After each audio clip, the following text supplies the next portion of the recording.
En Côte d'Ivoire, l'élection présidentielle est programmée pour le 25 octobre 2025. Cependant, des incertitudes planent sur cette élection du fait des bruits et multiples revendications de l'opposition. Le pouvoir en place se sent prêt tandis que dans l'opposition, on dénonce une liste électorale truffée d'irrégularités sans oublier des dossiers en justice sur des hommes politiques de premiers ordres pour des problèmes de nationalité et d'éligibilité. Dans ce méli-mélo, nous avons tendu notre dictaphone aux leaders politiques et à la population pour recueillir leurs sentiments et ce qu'ils pensent. Monsieur Kobenan Kwasi Adjoumani du Rassemblement des Oufouettistes pour la démocratie et la paix RHDP donne son avis sur la question.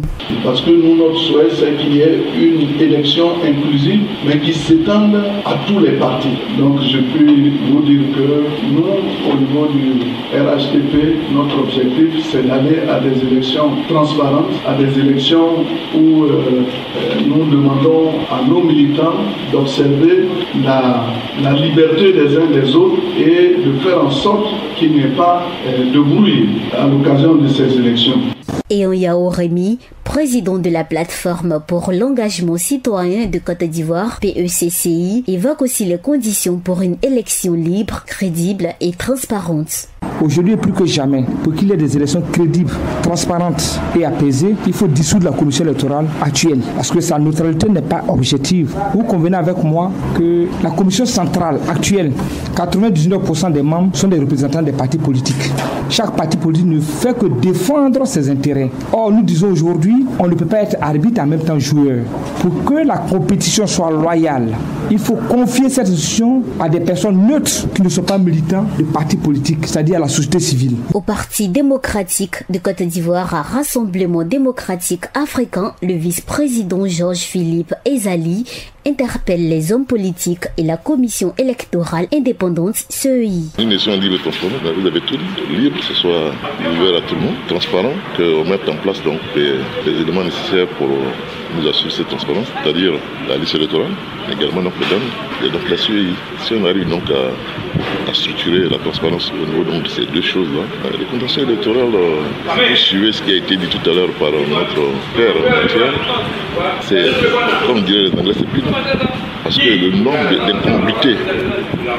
La psychose envahit les cœurs des Ivoiriens compte tenu de la crise électorale de 2010 avec son lot de 3000 morts. Dano Djedje du Parti des peuples africains de Côte d'Ivoire PPACI donne son avis sur la paix et la cohésion sociale. Le message de paix, on dit ça. C'est-à-dire, je ne l'ai pas d'accord. Une élection mal organisée se termine par une élection mal préparée, c'est-à-dire par une élection non apaisée. Pour que nous allions à des élections apaisées, et c'est ça la notion que nous avons demandé, il faut que ce que nous demandons aujourd'hui soit accepté par tous et qu'on prépare ensemble les élections. C'est à ces conditions-là qu'on pourrait espérer qu'en octobre 2025, on ait des élections apaisées. On ne peut pas nous demander à nous que les élections soient apaisées alors que les conditions de préparation des élections ne sont même pas apaisées. Je suis avec transférer ici. Il n'y a pas besoin de transférer ici. Vous parlez. Je serai assis chez moi tranquillement pour préparer les élections. Mais la première main, c'est ce que je vais dire sur le programme du gouvernement, préparer nos militants à nous préparer mon pays. On tient en train de faire ça. Le gouvernement va pouvoir transférer l'ensemble, revendiquer. Si on continue comme ça, les élections ne seront pas apaisées. Donc, l'élection apaisée suppose des préparations apaisées. Voilà ce que je dis sur celui-ci. Et Rémy Yao, président de la plateforme pour l'engagement citoyen de Côte d'Ivoire PECCI pour la paix et la cohésion sociale, demande d'être unis et de ne pas basculer dans la violence. Il faut un dialogue inclusif.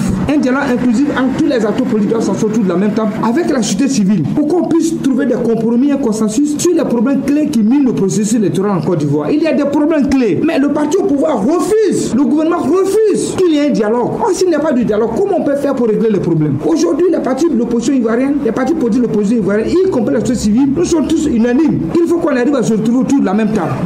Autant de problèmes qu'il y a lieu de régler, mais il n'y a que pas un dialogue politique inclusif, que nous pourrions trouver des voies et moyens afin de faire avancer le processus électoral en Côte d'Ivoire.